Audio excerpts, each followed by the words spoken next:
Good morning student. Cash बजेटचा आज आपण 5वा problem पाहणार आहोत. हा टॉपिक टीवाय बीकॉम साठी कॉस्ट अँड वर्क्स अकाउंटिंग या सब्जेक्ट मध्ये आहे. त्याचप्रमाणे एम कॉम साठी दोन सब्जेक्ट मध्ये आहे, मॅनेजमेंट अकाउंट आणि कॉस्ट अँड वर्क्स अकाउंटिंग ज्यांनी स्पेशल घेतलेला आहे त्यांच्यासाठी देखील आहे हा टॉपिक. तर दोन सब्जेक्ट मध्ये आहे. ये आज हम कैश बजट का 5 नंबर का प्रॉब्लम लेने वाले हैं. जो ये जो कैश बजट का टॉपिक है वो टीवाई बीकॉम के स्टूडेंट के लिए भी बेनिफिशियरी है. कॉस्ट एंड वर्क्स अकाउंटिंग इस सब्जेक्ट में ये टॉपिक है. और एमकॉम के जो स्टूडेंट है उनके मैनेजमेंट अकाउंट और जिनका cost and works accounting specialization है उनके लिए भी ये टॉपिक यूजफुल है. तो इस टॉपिक का हम आज 5 नंबर का प्रॉब्लम देखेंगे. प्रॉब्लम समझाऊं क्या? फर्स्ट मैं प्रॉब्लम एक्सप्लेन करती हूँ. Prepare a budget, cash budget of Jai limited for 6 month ending June 2019 from the following. जो बजेट है अभी हमें 6 मंथ का तैयार करना है. आपल्याला 6 महिन्याचं बजेट तयार करायचं आहे आणि त्यासाठी गिवन इन्फॉर्मेशन आहे. उसके लिए गिवन इन्फॉर्मेशन दी गई है जनवरी, फरवरी, मार्च, अप्रैल, मई एंड जून. 6 मंथ है. कैश सेल्स दिए गए. अभी हमने जो 4th नंबर का या फिर उसके पहले के जो प्रॉब्लम देखे है उसमें खाली सेल्स दिए गए थे. इसमें कैश सेल्स आणि क्रेडिट सेल्स सेपरेट है. या प्रॉब्लेम मध्ये कॅश सेल्स आणि क्रेडिट सेल्स सेपरेट दिलेले, त्यामुळे आपल्याला कुठल्याही प्रकारचं पर्सेंटेजचं कॅल्क्युलेशन यामध्ये नाही. इसमें कोई भी परसेंटेज हमें कैलकुलेट नहीं करने हैं. Separately cash sales and credit sales दिए गए हैं. परचेसेस लेकिन कैश परचेसेस या क्रेडिट परचेसेस ऐसे कुछ नहीं है. उसका एडजस्टमेंट में वो क्रेडिट परचेस है या कैश परचेस है वो बताए गए हैं. एंड अदर एक्सपेंसेस 4 आइटम्स है: cash sales, credit sales, purchases and other expenses. उसमें से cash sales and credit sale हम रिसिप्ट में लेंगे क्योंकि कैश सेल्स से कैश आती है और क्रेडिट सेल्स से हम कलेक्ट करते हैं अमाउंट. तो collection from debtor and cash sales ये दोनों रिसिप्ट साइड में आएंगे. कैश सेल्स आणि क्रेडिट सेल हे रिसिप्ट साइडला येतील.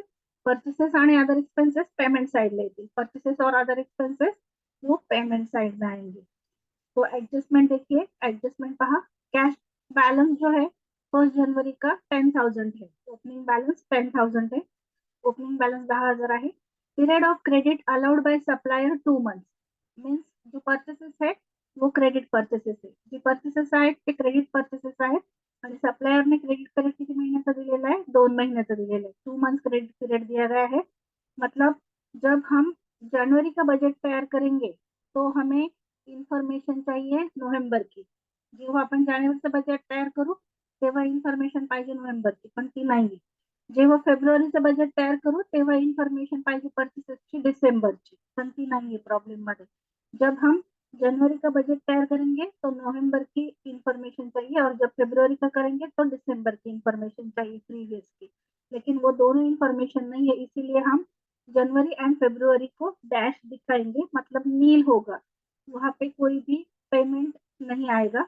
उसके बाद जब हम मार्च का बजट तैयार करेंगे तो जनवरी की अमाउंट आएगी. अप्रैल का करेंगे तो 2 मंथ प्रीवियस मतलब फरवरी की अमाउंट आएगी. जब मई का करेंगे तो 2 मंथ प्रीवियस मार्च की अमाउंट आएगी और जब जून का करेंगे तो 2 मंथ प्रीवियस मतलब अप्रैल की अमाउंट आएगी. जेव्हा आपण बजेट लिहू त्यावेळी आपण जेव्हा मार्चचं बजेट तयार करू तेव्हा जानेवारीची परचेसेसची अमाउंट येईल. जेव्हा एप्रिलचं बजेट लिहू तेव्हा 2 महिने अगोदर म्हणजे फेब्रुवारीची अमाउंट येईल. मेचं बजेट लिहू तेव्हा 2 महिने अगोदर म्हणजे मार्चची अमाउंट येईल आणि जूनचं बजेट लिहू तेव्हा 2 महिने अगोदर म्हणजे एप्रिलची अमाउंट येईल. उसके बाद नेक्स्ट एडजस्टमेंट है cash discount 5% given on cash sales. जो कैश सेल्स है उसके ऊपर 5% डिस्काउंट दिया गया है. मतलब जो 20,000 अमाउंट है वो 20,000 नहीं मिलेगी, तो उसमें से 10% माइनस होगी, मतलब 19,000 आएगी. ऐसे हर एक मंथ में से हम 10% माइनस करके अमाउंट लेंगे. प्रत्येक महिन्याच्या कॅश सेल्स मधून 5%, 10% नाही 5%. प्रत्येक महिन्याच्या कॅश सेल्स मधून आपण 5% अमाउंट डिस्काउंट माइनस करून अमाउंट घेणार आहोत. हर एक मंथ की जो कैश सेल्स है उसमें से हम 5% डिस्काउंट लेस करके अमाउंट लेंगे कैश सेल्स की. नेक्स्ट एडजस्टमेंट है period of credit allowed by customer 1 month. Customer ने के लिए हमने 1 मंथ का क्रेडिट पीरियड दिया गया है। तो कस्टमर मीन्स क्रेडिट सेल्स। तो क्रेडिट सेल जब हम जनवरी का बजट तैयार करेंगे तो हमें दिसंबर की इंफॉर्मेशन चाहिए, लेकिन इसमें दिसंबर की इंफॉर्मेशन नहीं है, तो 1 महीने में हम डैश लिखेंगे, मतलब नील। फेब्रुअरी से हम बजट तैयार करेंगे, तो फेब्रुअरी में हम जनवरी की अमाउंट लेंगे, मार्च में फेब्रुअरी की 1 मंथ प्रिव्हियस की।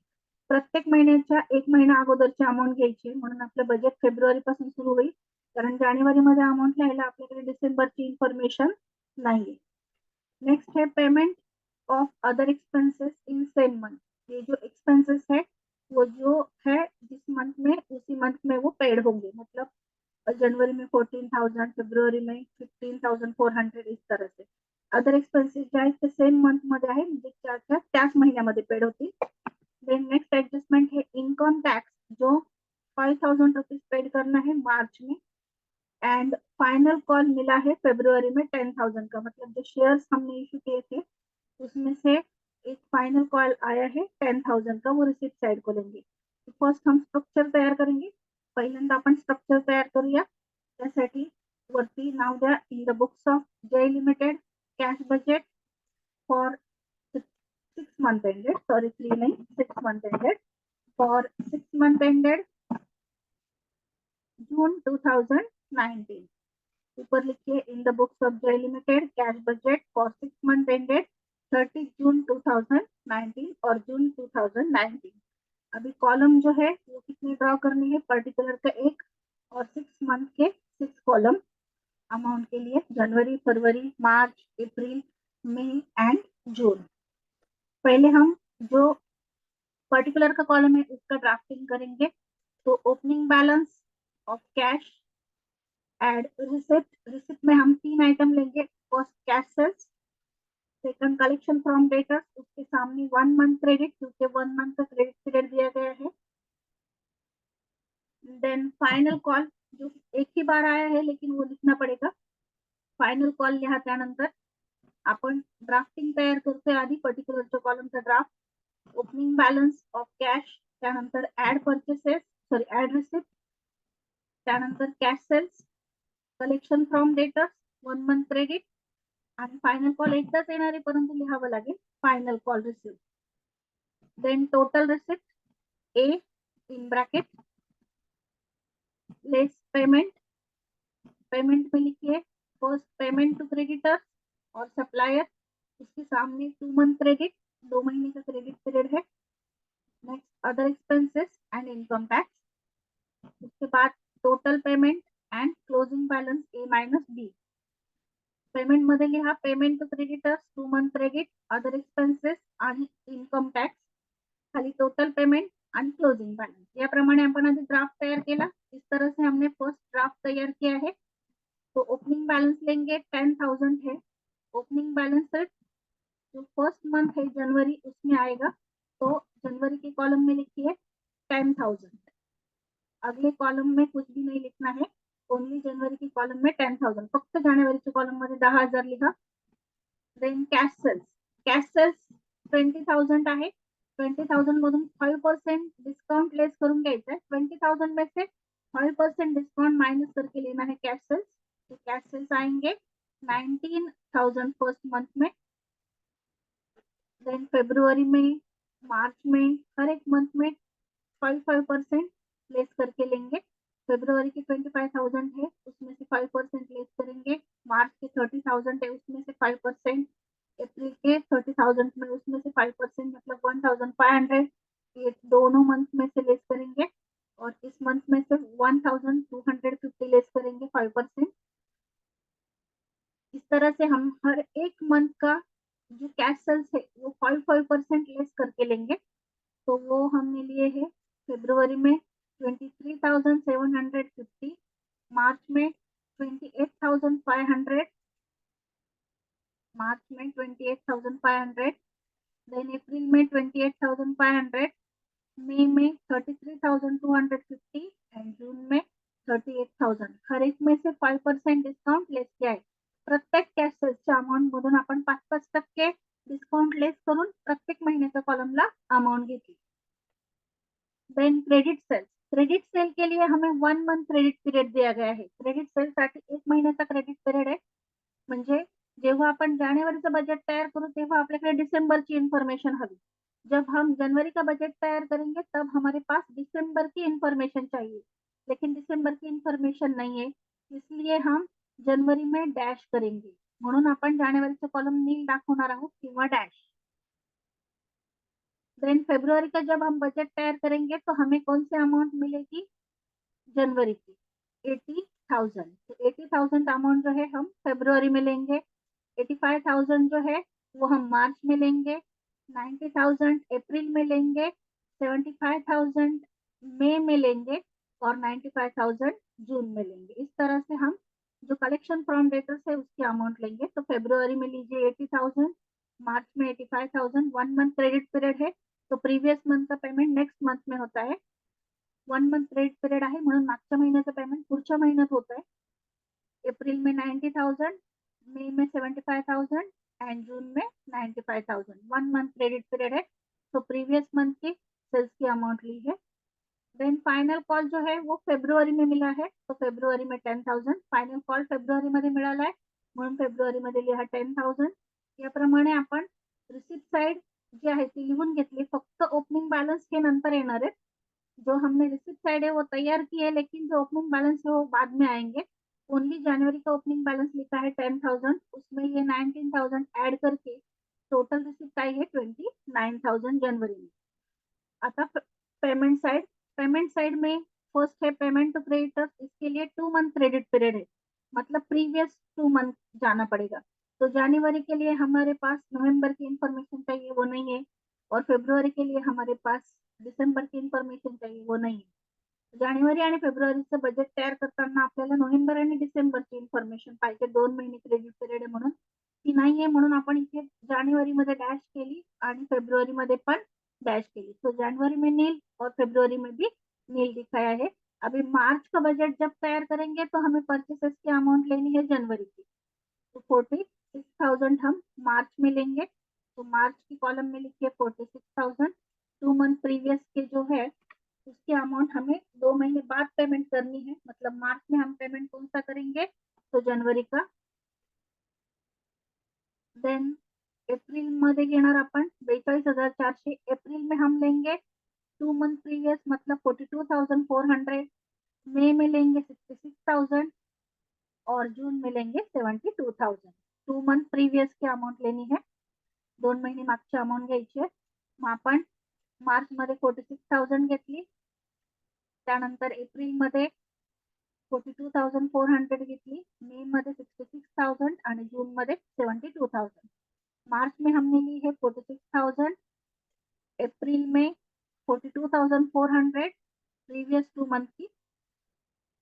मई में 66,000 प्रीवियस 2 मंथ की और जून में 72,000 प्रीवियस 2 मंथ की. Then other expenses same month में पेड होंगे. अदर एक्सपेंसेस सेम महिन्यामध्ये होणार आहे म्हणून ऍज इट इज घेणार आहोत आपण. एप्रिलला 14,000, त्यानंतर 15,400, 16,600 या पद्धतीने. जो अदर एक्सपेंसेस है वो जिस महीने के है उसी महीने में पेड होंगे. तो जैसे है वैसे ही लेंगे 14,000, 15,400 इस तरह से. तो जनवरी में 14,000, फरवरी में 15,400, जानेवारी मध्ये 14,000, फेब्रुवारी मध्ये 15,400, मार्च में 16,600, अप्रैल में 17,800, मई में 15,000 एंड जून में 14,200. इनकम टैक्स ओनली इन मार्च में पेड करना है सिर्फ 5,000. अभी पेमेंट साइड की टोटल कर लेंगे. पेमेंट साइड की टोटल हर एक कॉलम की तो भी चलेगा, लेकिन मैं 1 बाय 1 ही बताती हूँ. पेमेंट साइडची टोटल तुम्ही प्रत्येक कॉलमची केली तरी चालेल, पण मी एकामागे एकच सांगते. बघा, फर्स्ट जूनची रिसिप्ट केली आपण 29,000. जानेवारी की रिसिप्ट साइड की टोटल है 29,000. पेमेंट है ओनली 14,000. सो 29,000 में से 14,000 माइनस करेंगे, क्लोजिंग बैलेंस आया 15,000. वो हम लिखेंगे फेब्रुवरी के ओपनिंग के सामने. फेब्रुवरी का ओपनिंग बैलेंस आया 15,000. उसमें अभी ये अमाउंट ऐड करके टोटल रिसिप्ट आई है 1,28,750. अभी फरवरी का पेमेंट है ओनली 15,400, तो वो पेमेंट के सामने लिखेंगे, टोटल पेमेंट के सामने 15,400 पेमेंट आहे 15,400। टोटल रिसिप्ट 1,28,750, उसमें से टोटल पेमेंट 15,400 माइनस करेंगे। 1,28,750 मधून 15,400 माइनस करा, क्लोजिंग बैलेंस आया है 1,13,350। ये हम लिखेंगे मार्च के ओपनिंग में। मार्च ओपनिंग लग गया 1,13,350, 1,13,350। तो अभी मार्च की रिसिप्ट की टोटल आई है 2,26,850 और पेमेंट की टोटल आई है 67,600। तो टोटल रिसिप्ट में से टोटल पेमेंट माइनस करेंगे, क्लोजिंग बैलेंस निकालेंगे, वो आया है 1,59,250। वो आएगा अप्रैल के ओपनिंग में 1,59,250। अभी अप्रैल की टोटल रिसिप्ट 2,77,750, उसमें से ये दो अमाउंट की टोटल पेमेंट आई है 60,200, बैलेंस आया है 2,17,550। ये आएगा मे के ओपनिंग में, ओपनिंग येईल मेच्या 2,17,550, 2,17,550। अभी मे की रिसिप्ट की टोटल आई है 3,25,800, उसमें से ये दो अमाउंट की टोटल मतलब टोटल पेमेंट 81,000 माइनस करेंगे, बैलेंस आया है 2,44,800। वो आएगा जून में ओपनिंग में 2,44,800। फिर टोटल रिसिप्ट करेंगे 3,77,800, उसमें से टोटल पेमेंट माइनस करेंगे 86,200, बैलेंस आया है 2,91,600। या पद्धतीने आपण काय केलंय, तर प्रत्येक रिसिप्टची बेरीज केली, त्यातून पेमेंटची बेरीज मायनस करून क्लोजिंग बॅलन्स काढला, तो क्लोजिंग बॅलन्स नेक्स्ट मंथच्या ओपनिंगला घेतला, परत त्या महिन्याची टोटल रिसिप्ट केली, त्यातून पेमेंट मायनस करून क्लोजिंग बॅलन्स काढला। या पद्धतीने 6 महिन्यांचा आपण क्लोजिंग आणि ओपनिंग बॅलन्स कॅल्क्युलेट केले। या पद्धतीने आपला हा जो कॅश बजेटचा प्रॉब्लेम आहे इथे कंप्लीट झालेला है। Thank you. ये जो कैश बजट का प्रॉब्लम है 5th नंबर का, ये यहाँ पर कंप्लीट हुआ है। Thank you. ये प्रॉब्लम है और ये उसका सॉल्यूशन, ये रिसिप्ट साइड, ये पेमेंट साइड। Thank you.